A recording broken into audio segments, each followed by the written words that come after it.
We all love reading storybooks.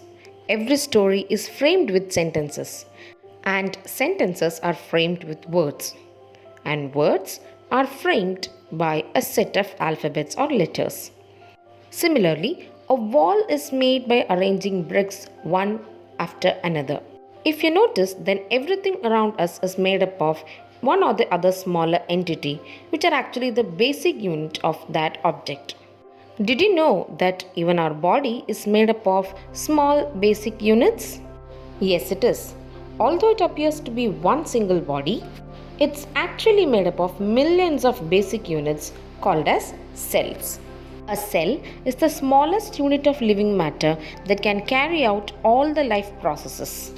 Hence, cell is the basic structural and fundamental unit of life. An organism with billions of cells begins life as a single cell, which is the fertilized egg. Then cells join to form tissues, which join to form organs, and many organs join together to form an organ system which performs a specific function. And these organ systems make up an organism. Robert Hooke in 1665 observed slices of cork under simple magnifying device. Cork is the part of the bark of a tree. He took thin slices of cork and observed them under a microscope. He noticed partitioned boxes or compartments in the cork slice. These boxes appeared like a honeycomb. He also noticed that one box was separated from the other by a wall or a partition. Hooke coined the term cell for each box. Cells of living organisms could be observed only after the discovery of improved microscopes. Very little was known about the cell for the next 150 years after Robert Hooke's observation.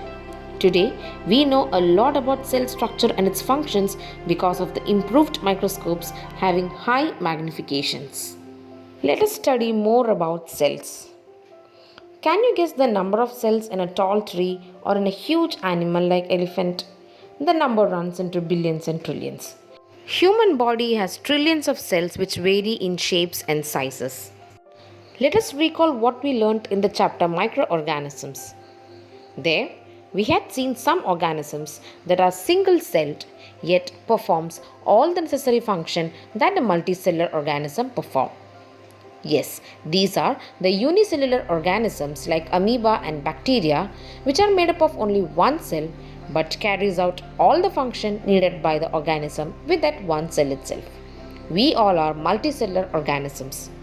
We are made up of many cells with groups of cells or tissues differentiating to take on specialized functions. You will be surprised to know that an organism with billions of cells begin life as a single cell. That single cell is known as a zygote. It later divides and multiplies, due to which the number of cells increase and the organism develops. Cells also vary in their shape.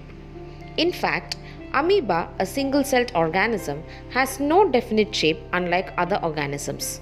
It keeps on changing its shape. Observe the projections of varying length protruding out of its body. These are called pseudopodia or the false feet. These projections appear and disappear as the amoeba moves or feeds. Similar to amoeba, a white blood cell in human blood is another example of a single cell which can change its shape. But while white blood cell is a cell, amoeba is a full-fledged organism capable of independent existence. Generally, cells are round, spherical or elongated. Some cells are long and pointed at both ends. They exhibit spindle shape. An example for a round or spherical cell is a red blood cell in our body. Muscle cells capable of contraction and relaxation are spindle shaped, whereas the nerve cells are long and branched. The difference in the shape of the cell arises due to the difference in their function. For example, the nerve cell is long and branched. It transmits and receives messages from one point to another, whereas muscle cells enable movement. The cell membrane provides shape to the cells of plants and animals. Cell wall is an additional covering over the cell membrane seen in plant cells. It gives shape and rigidity to these cells. Bacterial cell also contains a cell wall. So, we have seen cells or unicellular organisms that do not have a fixed shape, and some cells like bacteria, RBC, nerve cell, etc., which are having fixed cell. What can we say about the size of a cell? The size of cells in living organism may be as small as a millionth of a meter or may be as large as a few centimeters. However, most of the cells are microscopic in size and are not visible to unaided eye. They need to be enlarged or magnified by a microscope. The smallest cell is 0.1 to 0.5 micrometer in bacteria, and the largest cell is the egg of an ostrich. The size of cells have no relation to the size of the body of the animal or plant. For example, we know that elephant is much bigger than a rat, but the nerve cells in both the elephant and rat perform the same function, that is transferring messages. So what can you say about a hen's egg which can be easily seen? Is it a cell or a group of cells? Yes, the egg of a hen represents a single cell and it is big enough to be seen by an unaided eye. So let's recap what we learned today. Cells are the basic building blocks of all living things. Cells are responsible for all of the life processes that occur inside any living organism. There are unicellular organisms which have only one cell and perform all the functions that a multicellular organism can do with many cells. Cells have different shapes depending upon the function they perform, and they vary from a millionth or a micrometer in size to the size of a few centimeters. Hope you all liked the video. Thank you for watching the video.